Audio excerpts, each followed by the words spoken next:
Hoje nós iniciamos uma nova série, uma série de hábitos espirituais, uma série que vai falar sobre construir práticas, boas práticas, que não tem nelas nada de novo, pelo contrário, elas são um resgate e ao mesmo tempo elas provam o seu valor no dia a dia. Antes do tema de hoje, quero compartilhar com vocês uma bênção, uma vitória dessa semana sobre um tema muito desafiador, que há muito tempo nos preocupa, que é o fato de que essa semana, na sexta-feira, eu consegui correr na Avenida Nova pela primeira vez. Vamos glorificar o Senhor, irmãos? Amém? Quem pode glorificar? Obrigado. Estacionei o carro. Eu vou tentar não chorar, que foi assim muito traumatizante. Estacionei o carro, falei, vamos. Primeiro que eu desci de carro, que desci a pé, pelo amor de Deus. Já estava treinado se eu tivesse descido a pé, né? E eu já vi o Jonatas descer de carro para correr, ou seja, se ele que tem esse hábito faz isso, quem sou eu para não fazer? Desci, estacionei o carro, eu comprei um treininho do moço, né? Pesquisei, iniciante do iniciante, início de tudo, Gênesis 1:1, nada do nada, né? Pessoa travada há séculos. E descobri um treininho lá, 30 minutos, seriam 5 minutos de caminhada, até quem quiser fazer esse treino essa semana, 5 minutos de caminhada, e 20 minutos intervalado com um pace de milhões, assim, né? Mais ou menos 1 quilômetro em 1h30, mais ou menos. Então, 20 minutinhos, corre 1 minuto, anda 1 minuto, corre 1 minuto, anda 1 minuto. Depois disso, estamos aí em 25 minutos, últimos 5 minutos caminhando. Comecei todo alegre, né? Eu tinha comprado um tênis, eu fiz uma viagem e comprei um tênis, estava lá guardando o dia de inaugurá-lo, foi inaugurado essa semana. Meus irmãos, no meio do treino, sensação de morte. Eu via vultos, síndrome do pânico. Sem brincadeira, gente. Sem brincadeira. Na minha cabeça, para, Lucas, desiste, pelo amor de Deus, você não nasceu para isso, você não foi chamado para isso. Para, desiste, sem brincadeira. Gente do céu, que coisa puxada. E aí eu lembrando, a Isabela grávida da Rebeca, de 8 meses e meio, postando que saiu correr, Senhor. Se ela conseguia, eu consigo, Senhor. Ela estava grávida, ó Deus, eu não estou grávida. Estou maior que uma grávida, mas eu não estou grávida. Olha, gente, que difícil. Há quem diga que com a prática virá a perfeição. Os irmãos creem? Amém? Essa semana aí temos programado 3 dias de corrida. E aí eu vou compartilhando com os irmãos se isso vai dar certo. Meus irmãos, como construir novos hábitos é um desafio gigantesco.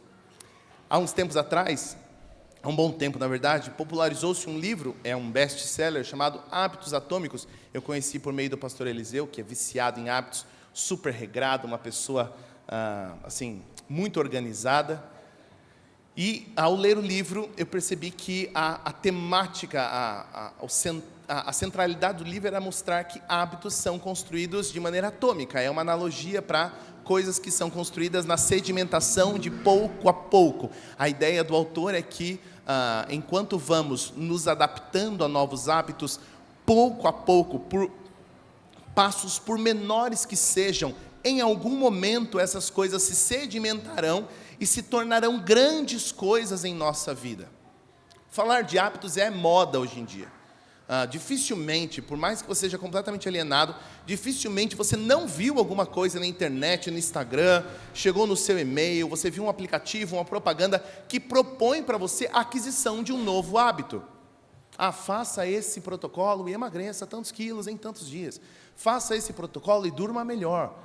Então, assim, propostas para que você tenha um estilo de vida melhor.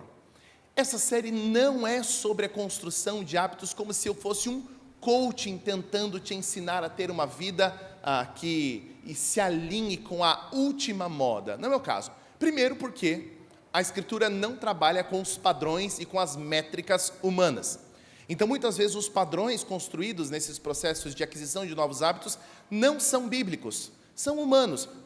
Não são ruins necessariamente, muitos deles são até muito bons, mas não são necessariamente bíblicos. E em segundo lugar, que essa modinha agora de construir hábitos e de produtividade e de vamos avançar a sua vida e fazer mais em menos tempo, isso parece ser novo, mas estes hábitos que nós estamos falando aqui, eles são muito antigos.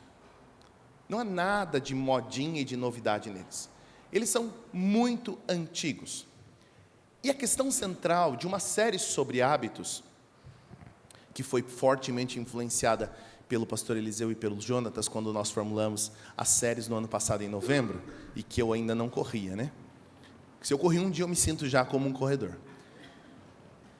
É uma série que fala sobre boas práticas que servem para proteger, postergar, nutrir a vida como um todo. Nós, via de regra, trabalhamos apagando incêndios. A gente vai no médico porque teve uma dor. A gente não vai para ver como está. E quando descobre que os problemas são iniciais, ou os exames apontam um problema aqui ou ali, ainda em início, vamos fazer algo a respeito, ainda há tempo hábil. Não, a gente trabalha com o desespero, com a última hora, quando não dá mais tempo. E aí, então a gente senta no consultório médico e pergunta: por que, doutor? Por que comigo? E eles perguntam: talvez sejam os 12 McLanche Feliz que você come durante a semana. Talvez sejam anos de sedentarismo, de não boas práticas. É o aluno que não passa no vestibular no fim do ano, mas também não estudou o ano todo, e se pergunta: por quê? Por que eu não passei? Você não estudou. Quem não estuda, não passa. É assim que funciona.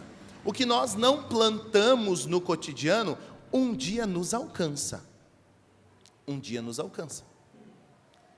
E o que traz mais luz ao problema é que, na medida da analogia da vida e da saúde, por exemplo, os anos são os efeitos potencializadores para mostrar o que nós sedimentamos durante a vida.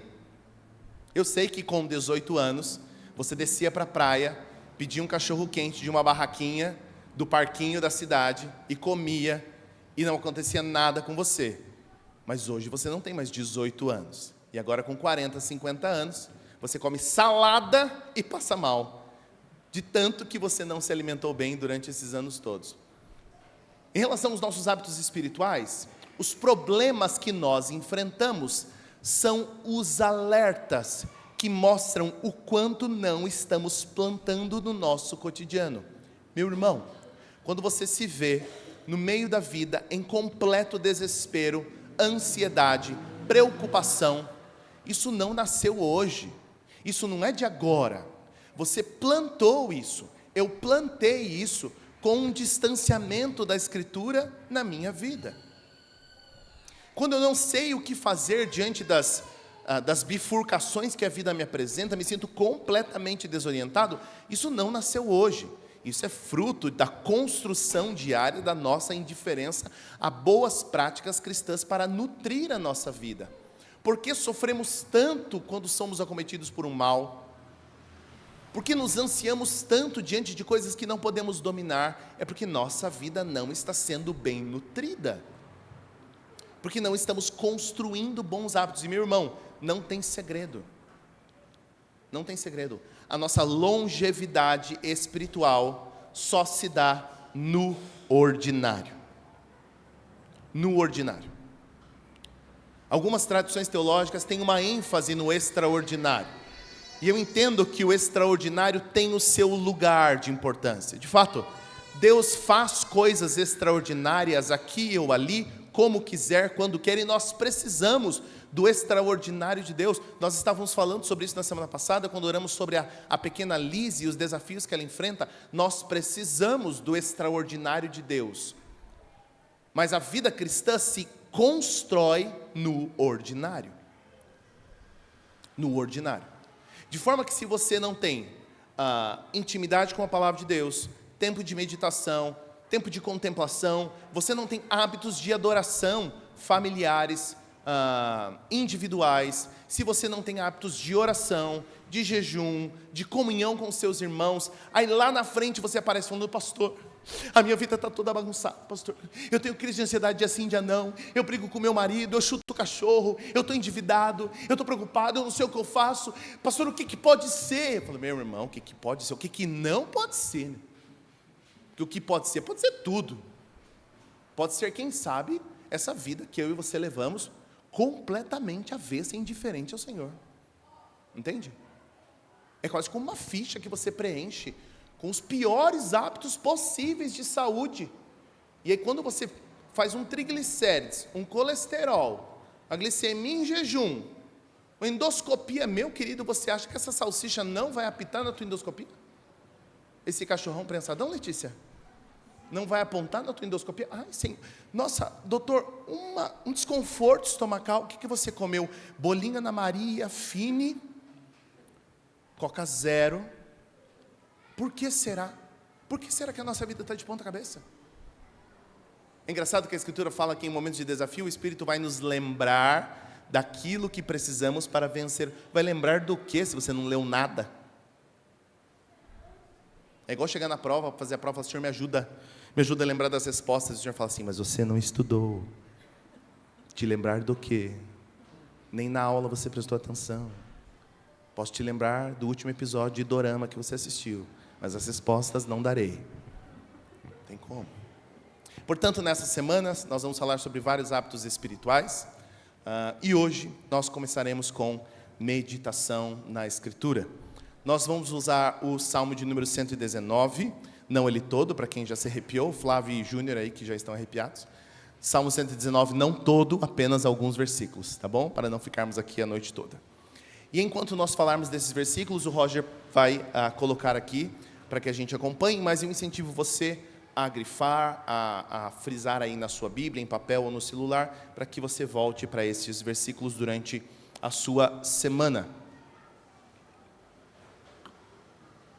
E nós vamos falar sobre 3 importantes lições e princípios a respeito de meditação na palavra. O primeiro deles é que meditar é um movimento contínuo, constante, mas intencional. Vamos ler 2 versículos. Salmo 119, versículo 97. Tipo bingo, né? Não?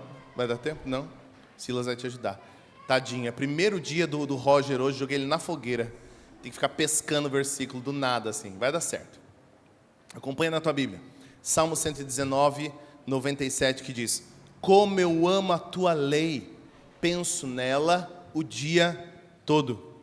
O Salmo 119, versículo 148, diz: desperto de madrugada para refletir em tuas palavras. Meditar na Escritura não é um lampejo ocasional, não é um movimento esporádico, pontual, comemorativo. Tem gente que lê a Bíblia quase em data comemorativa, né? Se a Bíblia fosse retomada em datas importantes. Há quem acredite e fique na expectativa de que a Bíblia, por si só, emanará boas energias para a condução do lar. Junto disso, ela joga um sal grosso, uma arruda e abre o Salmo 190 no meio da sala para espantar tudo que há de pior, tomar a Deus. Mas a leitura não acontece. Meditação na Escritura não é um hábito esporádico, é sim um ritmo de vida.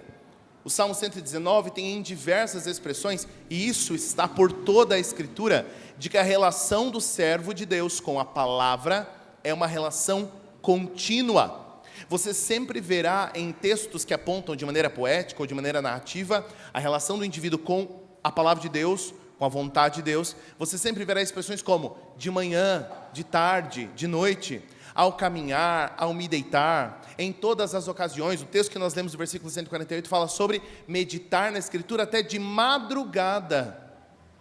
Eu vi um vídeo engraçado essa semana, que é assim, você vai nessas igrejas que têm hábitos de dar profecias, e o irmão fala assim: Deus está vendo as tuas lágrimas de madrugada. E aí ele se lembra, ele de madrugada, né? No 20º sono, tem lágrima nenhuma sendo derrubada de madrugada. A nossa relação com a palavra de Deus é uma relação de contínuo contato. É um amor tão profundo que permeia o dia como um todo e invade a noite. Nela eu medito o dia todo, eu medito nas vigílias da noite, na madrugada, como nós lemos o texto aqui. O tom do Salmo 119, ele é meditativo. Revela um coração constantemente voltado para a palavra do Senhor, como se a palavra de Deus fosse o oxigênio que conecta o indivíduo à realidade. É como um filtro, uma peneira, de forma que todas as coisas sempre perpassam o dia todo pela Escritura, pela vontade de Deus. De forma que, Quando eu e você nos relacionamos com a palavra de Deus ao lê-la e ao experimentá-la, não faz nenhum sentido que nossa relação fique circunscrita aos poucos minutos que fazemos de leitura dessa palavra, de manhã, ou à noite, ou você faz isso no metrô, se é que faz. Porque a palavra de Deus não foi feita para ser experimentada como se fosse uma sobremesa de um bocado só, que você põe na boca, engole e esquece. Não, a palavra de Deus, a relação com a palavra de Deus tem essa ideia de mastigação, de ficar sentindo os sabores, ficar sentindo as notas, os desdobramentos daquele alimento, quase como quando você come pimentão e você fica lembrando o dia inteiro daquele pimentão verde, né? A palavra de Deus tem isso. Você lê a palavra de Deus pela manhã, se você tem esse hábito, deixa o Senhor fazer meu trabalho aqui de meditação diária, vou abrir meu pão diário, meu aplicativo, meu versículo do dia, minha caixinha de promessas, vou ver hoje o que a blogueira, a Beatriz, tem, qual que é o versículo do dia que ela vai trazer para a gente, hoje no Instagram dela, deixa eu ver, Senhor, meu pastor, nada me faltará, obrigado, Senhor, nada me faltará, é isso, bora, se eu nem me lembro mais disso, não é uma boa relação com a palavra. A relação ideal de meditação é a relação de constância, eu volto, eu retomo, eu relembro, em todas as ocasiões do dia. A própria estrutura do Salmo 119, que é um salmo longo, é um salmo repetitivo, é um salmo quase que cansativo, ele cria em quem lê a sensação de que meditar exige deliberação e persistência, quase como que uma realimentação de Deus contínua, uma lectio divina, como diziam as pessoas. Então é uma retomada, é uma mastigação em lugares diferentes da boca, em lugares diferentes do coração. O que eu quero dizer com isso, meu querido irmão? Que a palavra de Deus não é como um chiclete que você vai mastigando e ela vai perdendo o sabor e você cospe em algum momento do dia. Quanto mais você mastiga, mais coisas você descobre. Quanto mais você se aproxima, mais você vê. É uma imagem que te mostra lá de longe, você vai chegando perto e vai vendo detalhes que você não viu. Olha, eu não tinha visto essa árvore. Nossa, eu não tinha visto, eu estava longe, eu não tinha visto que nessa árvore tinha flores. Eu olhei, eu vi um colorido e falei, gente, será que é flores? Será que são frutos? São flores. E olha, agora que eu cheguei bem pertinho, a flor tem um cabinho, e ela tem uma pontinha. São coisas que você só vê quando volta, e volta, e volta, e volta. Mas há uma observação importante aqui. Por isso falamos que o movimento é contínuo, constante, mas é intencional. Porque há os que se desculpam, criam aí brechas na lei, né? Se desculpam dizendo que a relação deles com a palavra de Deus é contínua e é constante, porque eles pensam, não, eu estou sempre com o Senhor. Eu estou sempre meditando com o Senhor. Tá bom, me fala qual que foi o versículo que você leu hoje. Não é um versículo. Eu não quero me resumir num versículo. A minha relação com Deus é a vontade toda de Deus. Não, tudo bem, né? Porque quem sabe tudo, sabe um, né? Quem sabe um não sabe tudo, mas quem sabe tudo, sabe um. Então, se você tem toda essa relação de experiência com Deus, fala um versículo. Qual que é a palavra de Deus para hoje? Eu não posso reduzir a relação que eu tenho com Deus a um versículo. Difícil, né? Caçar um versículo na cabeça. Não me lembro qual foi a última vez que eu li um versículo. Meu Deus, onde está esse versículo? Qual que é a verdade que tem que ser lembrada aqui? Eu não consigo fazer isso se eu fico fingindo que eu tenho alguma relação com Deus, porque, eu estou sempre com o Senhor. Hoje nós não vamos falar sobre oração, isso vai ficar para uma outra ocasião dentro dessa série, mas é a mesma relação de eu estou sempre em espírito de oração. Inclusive, quando eu briguei com o cara lá no trânsito, no meio da marginal, eu estava em espírito de oração, pedindo ao Senhor que jogasse o carro dele para dentro do rio, caísse uma pedra e eu entregasse ele em sacrifício. Eu estou sempre em espírito. São desculpas para dar uma falsa sensação de que nós estamos em movimento contínuo quando não estão. Porque nós não estamos falando apenas do dia, nós estamos falando da continuidade da vida, da repetição, porque hábitos se constroem na repetição. Eles se fazem cotidianamente, um atrás do outro. Então vamos adquirindo estes hábitos. E no processo de adquirir esses hábitos, nós vamos recrutando essa energia obtida por meio da relação que temos com a palavra de Deus para o dia, para a semana, para o mês e assim por diante. Portanto, meu querido irmão, o que eu estou dizendo aqui não é uma proposta inovadora, mas não tem nada de inovador aqui. Nada, nada. Os nossos irmãos do passado fazem isso há séculos e séculos. Fazem isso há milhares de anos, para ser mais sincero. Portanto, meu querido irmão, se eu e você queremos ter uma experiência com a palavra de Deus que efetivamente nos alimente, ela precisa ser cotidiana, ela precisa ser constante, ela precisa ser contínua. E se lembre que no processo de construir novos hábitos, talvez você, todo começo de ano, crie aquelas metas que para você são talvez impraticáveis. Você nem lia a palavra, chega janeiro, dia 1, a partir desse ano eu vou ler 12 capítulos por dia. Você não lia um versículo, você quer pular para 12 capítulos, meu irmão? Será que a gente não pode começar com metas um pouco menores? Não seria melhor o versículo diário, para depois você avançar para o capítulo diário, para depois avançar para os blocos diários? Mas comece com pequenas porções.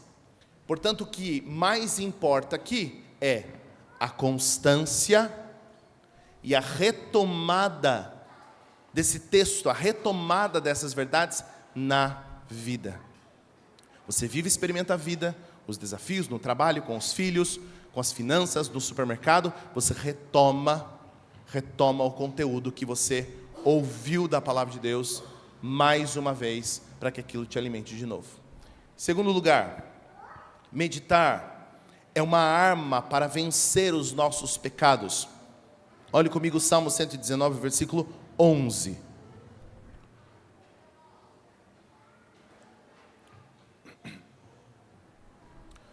Guardei tua palavra em meu coração, para não pecar contra ti. A meditação, ela não é apenas contemplativa, ela é uma contemplação quase que combativa. Você não fica diante da palavra, que lindo, que lindo, que texto lindo, que bênção, que alegria, nossa, que versículo que encheu meu coração de paz. É claro que há textos da Escritura que de fato fazem isso, nos dão um êxtase, uma contemplação, nos mostram a beleza de Deus e ficamos extasiados, ou em paz, ou descansados, mas a palavra de Deus também nos equipa.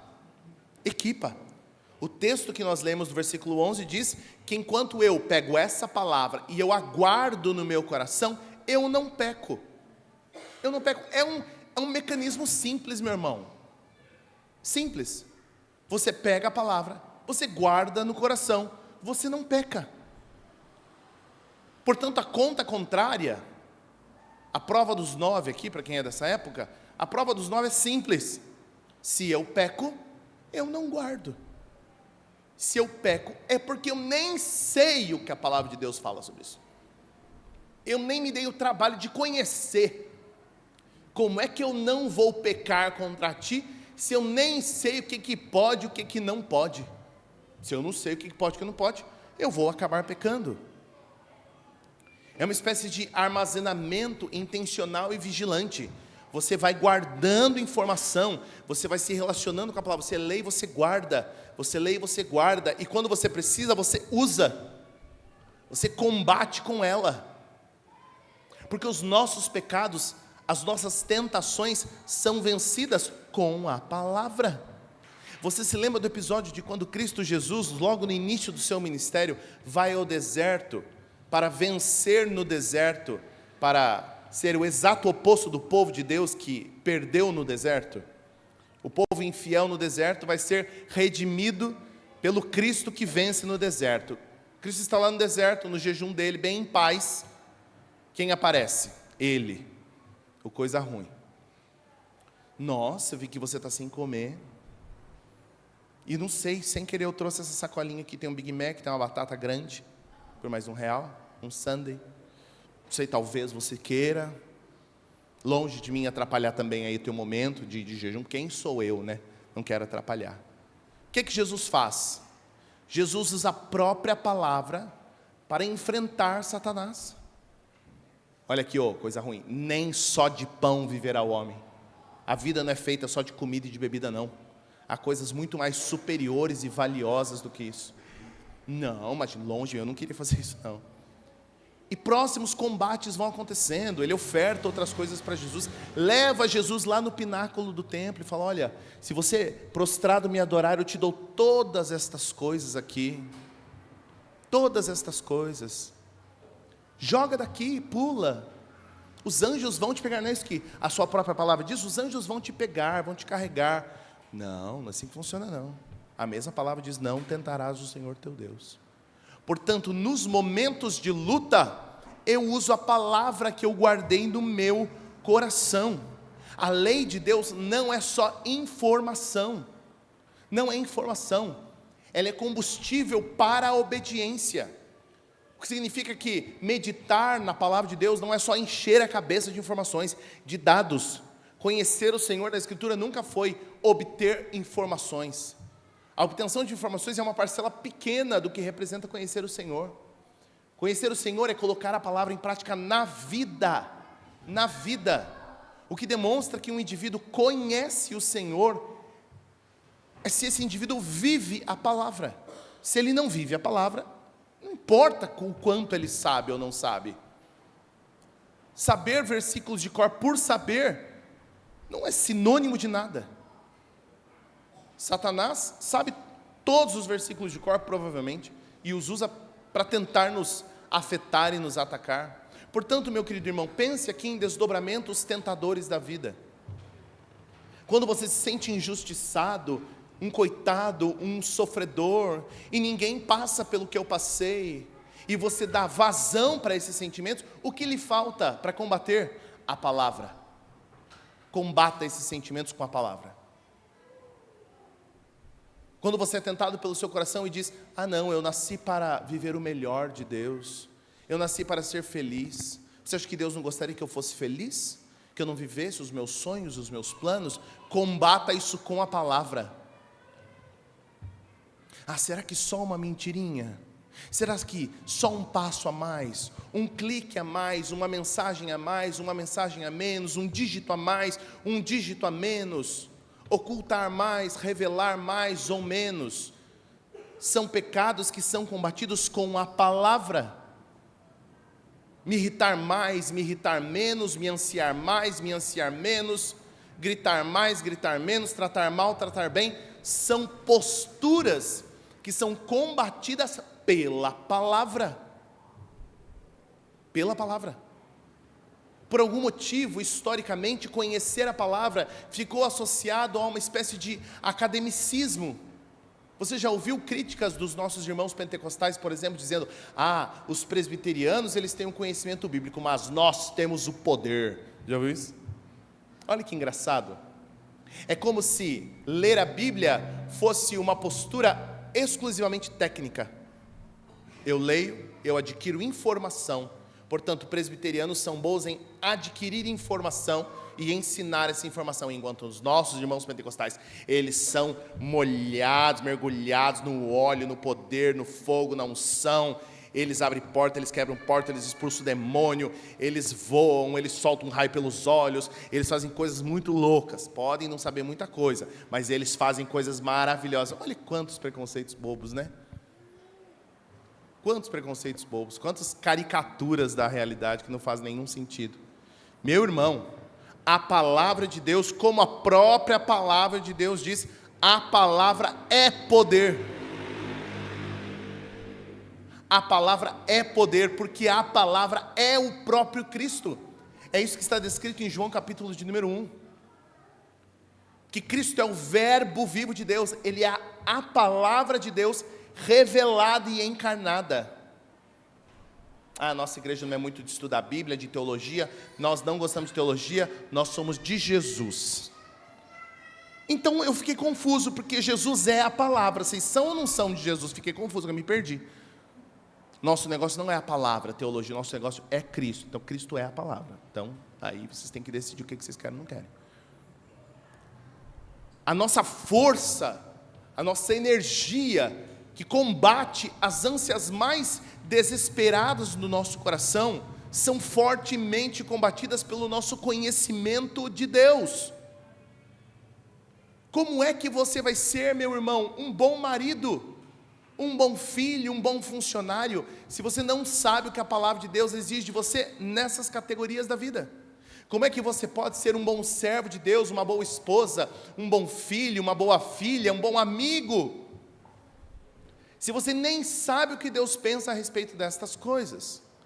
Portanto, quando você for tentado e desafiado em seus pecados, em todas estas áreas, não há esperança para nós, se não temos a palavra de Deus como um mecanismo central de abastecimento das armas e dos recursos que nós colocamos à nossa disposição para enfrentar os nossos pecados.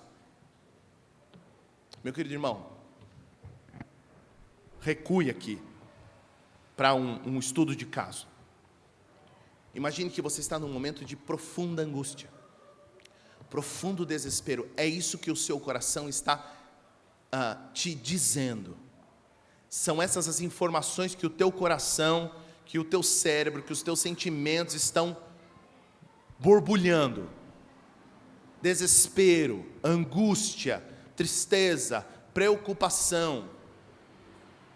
O que você pode fazer num momento como esse, meu irmão? Superman não vai atravessar o céu, descer e te segurar pelos braços. Não vai. Um anjo não vai descer e tocar uma trombeta. Papai, diz o Senhor. Não vai. Quando eu me sinto sozinho, eu não me sinto amado, eu não sei para onde eu vou, minha vida só dá errado, eu não presto, eu não sei o que eu faço, eu quero me matar, eu não aguento mais, eu não sei o que fazer. O que você vai fazer? O que você vai fazer? Você vai para a palavra. A palavra não muda. A palavra é um firme fundamento. É uma pedra em que a nossa fé está firmada. Ela te diz a verdade. Ela combate estes sentimentos. Portanto, a melhor postura diante de desafios como esse é recrutar para o nosso coração de novo o que Deus diz. Não importa o que você diz, o que Deus diz sobre isso. Não quero saber a tua opinião, eu quero saber o que Deus pensa sobre isso. Eu preciso saber qual a opinião de Deus sobre a realidade. A minha opinião pouco importa. A minha criação, os meus hábitos, aquilo que eu vi, deixei de ver, que eu experimentei, eu deixei de experimentar, isso pouco importa na hora da confusão. O que Deus pensa sobre isso? Qual a verdade da Escritura? Qual é a promessa? Qual é a exigência de Deus para vencer os nossos pecados?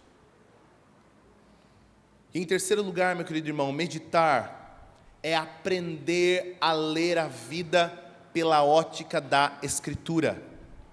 Assim como o hábito de começar a correr pode no início parecer algo profundamente desesperador, como eu disse aqui, o hábito de continuar correndo, de permanecer firme em situações como essa, vão gerar mudanças.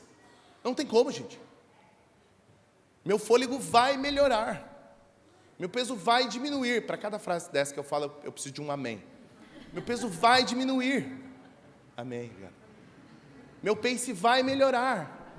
Quem não sabe o que é pace, depois vocês pesquisam, é linguagem de corredor. É assim que funciona, gente. É assim que funciona. Tem uma série muito legal, o único adjetivo que eu vou usar, que se chama Quilos Mortais. E em alguns episódios tem uma coisa que é muito, no mínimo, curiosa. Os pacientes são obesos mórbidos e de regra, gente muito obesa.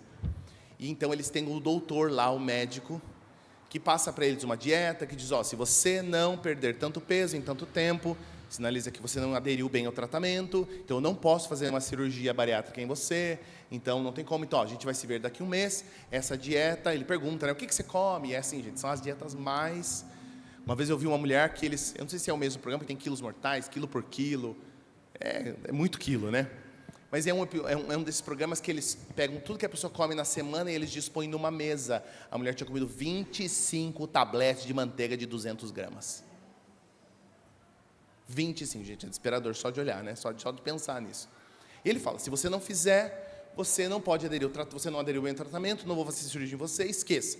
Então a pessoa volta para casa com aquela dieta, com aqueles protocolos, vai ter que treinar, fazer uma caminhada, parar de comer, blá. Dá um mês, a pessoa volta e ela engordou. E ela fala assim, doutor, eu não sei o que aconteceu, porque eu fiz exatamente o que você mandou. Onde está o erro, gente? Percebe? A balança não mostra a realidade. Não mostra a realidade. De forma que muitas vezes eu e você dizemos coisas que não se adequam com aquilo que efetivamente a gente faz. de forma que aquilo que a gente faz mostra o que a gente de fato acredita.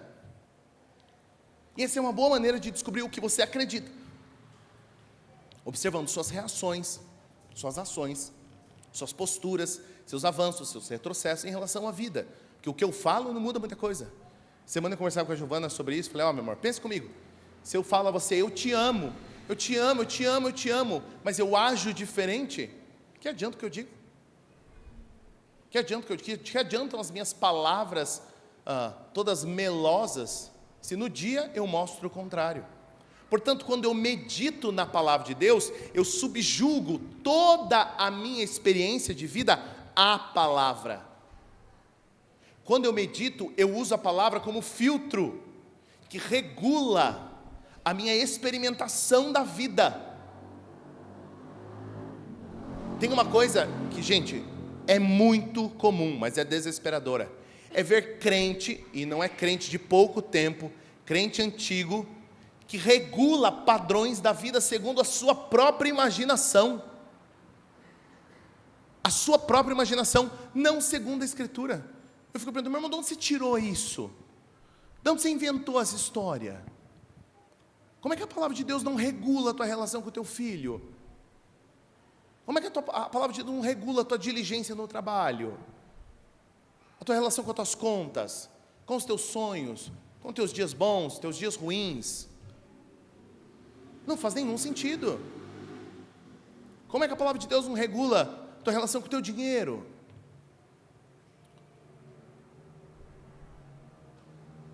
Já viu isso, gente? Instagram, bio de Instagram, Bruna Moraes, filha de Deus, Capricórnio. Gente, ou é bipolar, não é o caso da Bruna, né, Bru? Porque ela é Sagitário. Ou é bipolar, ou você mede sua vida pelos signos, ou você mede sua vida pela palavra. Enquanto eu falo isso, tem alguém pensando assim, muito câncer isso, né? Eu sou câncer. Como é que mede a vida com medidas diferentes? Já viu um negócio que chama xícara de medida padrão? Já viu isso? Você não ouviu porque você não cozinha. Existem medidas padrão para a cozinha. Quando você lê lá na receita, esse bolo vai 2 xícaras de farinha, tem a minha xícara, tem a sua xícara, tem essa xícara, tem aquela xícara de tudo, de tomar sopa, tem a xícarinha de tomar expresso. Que xícara é essa? Tem uma xícara de medida padrão. É a mesma xícara, porque quando eu falo uma xícara, você lê uma xícara, eu meço uma xícara aqui, você mede uma xícara aí, sai o mesmo exato bolo aqui e aí. As pessoas têm xícaras, elas têm colheres de medida padrão diferentes para a vida. No culto dominical, no culto público, elas medem a vida de uma forma. Na segunda-feira no trabalho, elas medem de outra. No trânsito, elas medem de outra.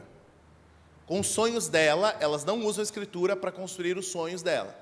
Os filhos são criados conforme as leis criadas na minha cabeça. As dores do passado são curadas segundo as impressões dos vídeos que eu vejo no Instagram. Então, cada coisa tem uma medida. Meu irmão, isso é profundamente problemático. Profundamente problemático. O universo sem Cristo, sem a palavra, adotou para si a ideia de meditação. Você já viu, provavelmente, que outras religiões, outras estruturas espiritualizadas, principalmente religiões orientais, têm essa ideia de meditação. Mas nós não fazemos as mesmas coisas, não é a mesma meditação. Porque essa meditação oriental emprestada por outras religiões é esvaziar-se, é pensar no nada, é tirar de você todo o sentimento, é pensar em nada, deixar fluir. Não, no nosso caso é exatamente o contrário. A nossa meditação é entuchar coisa para dentro. É encher o nosso coração da palavra de Deus. Nós enchemos o nosso coração da palavra de Deus. Pegamos da Escritura, colocamos para dentro do nosso coração. E quanto mais nós sabemos da palavra de Deus, mais a gente mede a vida a partir da palavra de Deus. Portanto, pense em perguntas simples da vida. Pensar pelo menos aqui em umas 3 perguntas. Minha irmã, você deveria ter mais prazer em cuidar da sua casa, do seu esposo e dos seus filhos, ou de ascender tua carreira profissionalmente? Qual a resposta para essa pergunta? Não depende. Se depende, foi talvez a pergunta que veio, a resposta que veio à sua mente. Não depende. Quem diz se sim ou se não? A Escritura. Não sou nem eu, nem você. Mas Lucas, como é que eu descubro isso? Vá para a Escritura. Leia a Escritura. Eu não estou sendo tendencioso aqui não, meu irmão, e nem vou te dar a resposta. Leia a Bíblia e descubra. O que a Bíblia quer de você? Mais isso ou mais aquilo? Descubra. Como é que você reage quando as coisas que você planejou não acontecem como você planejou? Quais são as reações esperadas diante do não êxito? Quais são? Elas não podem estar fadadas à sua personalidade. Elas não podem estar subjugadas a quanto você está disposto a se contentar mais ou menos. É a palavra que vai dizer. Quando teu filho erra, o que é que você faz com ele? Eu que vou falar? É você que vai inventar isso? Vá para a Escritura. O que é que a Escritura fala? O que devemos fazer com nossos filhos quando eles erram? Quando o coração do indivíduo se sente atraído por pessoas do mesmo sexo, o que ele deve fazer a respeito? Quando o indivíduo tem tendências ou desafios homoafetivos, qual é a resposta que ele dá para o próprio coração dele? Quem é que vai decidir isso? Eu? Você? Ele? O Instagram? A mídia? A Escritura. É a Escritura que diz, não eu. Quanto dinheiro você tem que ter na sua conta? O que você tem que fazer com esse dinheiro? Em que áreas da vida você tem que depositar o teu dinheiro? Quem decide? Você? Eu? Não. A Escritura, meu irmão. A Escritura. A Escritura precisa ser um filtro para todas as áreas da vida. Todas as áreas da vida. Pense comigo aqui, estamos caminhando para o fim. Na experiência de Josué, como um pequeno e muito curto estudo de caso aqui. O texto de Josué 1, versículos 6 a 9 diz o seguinte, preste atenção aqui. Seja forte e corajoso, pois você conduzirá este povo para tomar posse da terra que jurei dar a seus antepassados. Seja somente forte e muito corajoso. Tenham cuidado de cumprir toda a lei que meu servo Moisés lhe ordenou.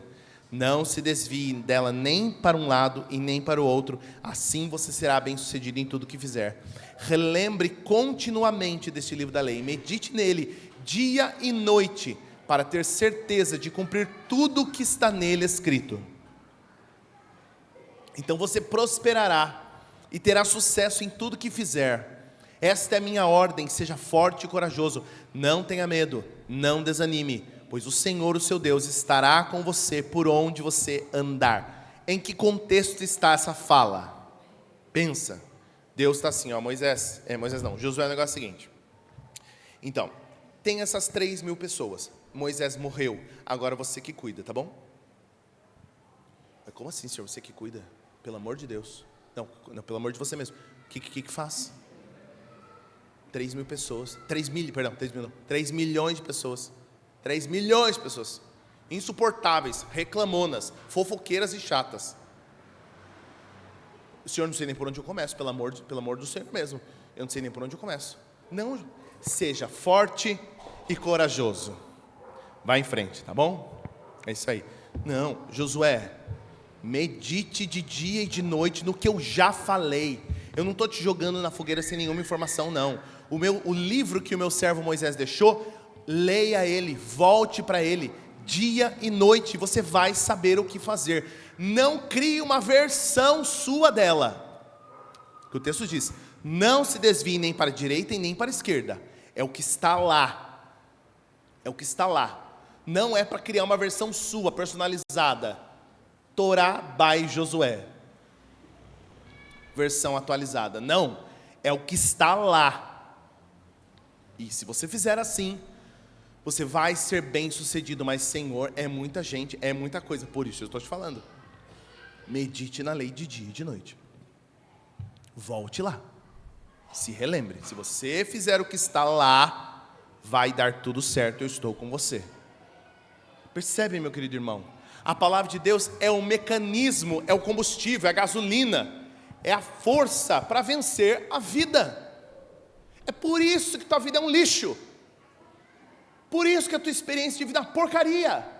Por isso que você é triste, por isso que você chora, não sabe o que você faz, se vai, se volta. Ah, estou perdido, o que faço, Senhor? Meu Deus, como minha vida é difícil. Claro que é difícil, você não sabe nem quem Deus é, você não sabe nem o que é para fazer, o que é para deixar de fazer. Vá ler a Bíblia, seu sem vergonha.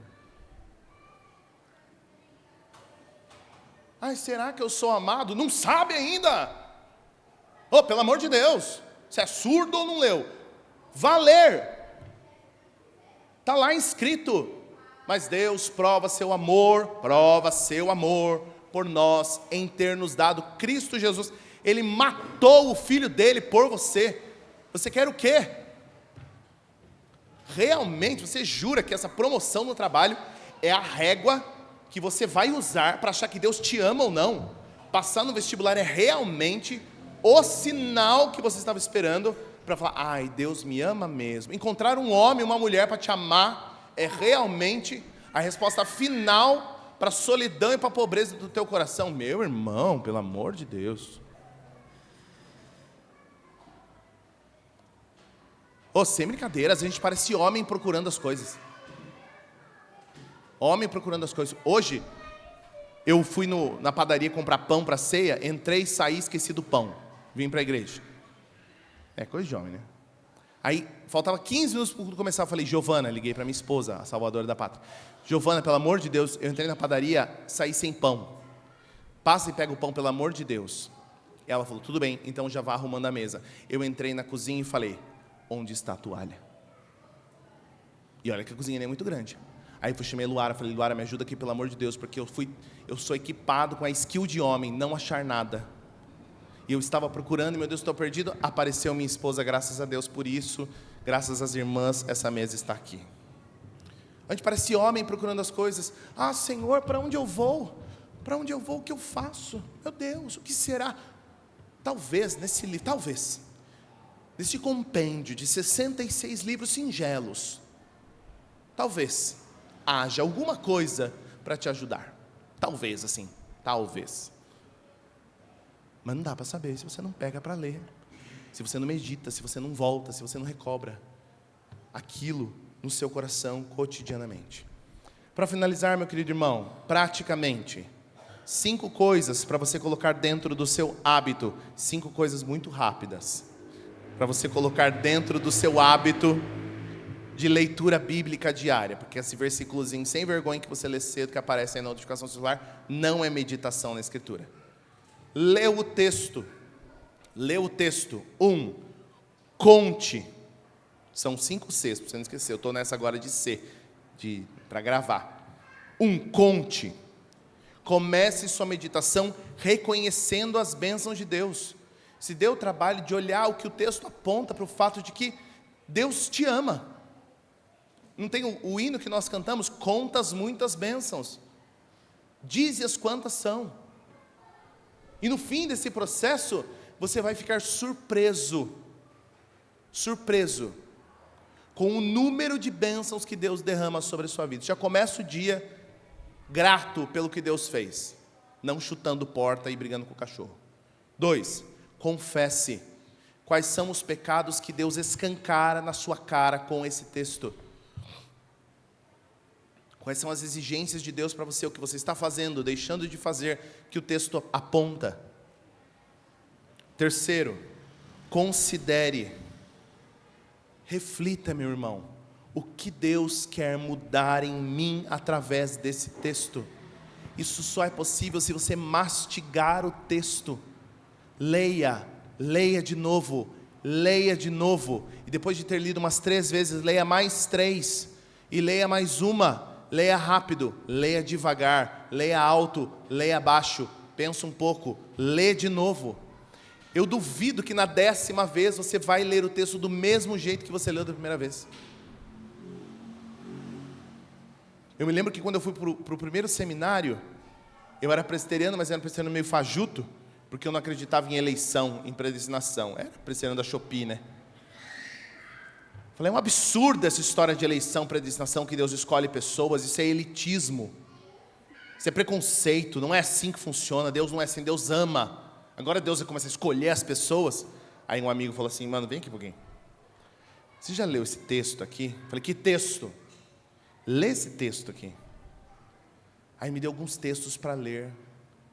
Fui ler Efésios capítulo 1, Romanos capítulo 9. Falei, Senhor da glória, estava aqui isso aqui. Meu Deus, eu juro para você que eu nunca li isso aqui.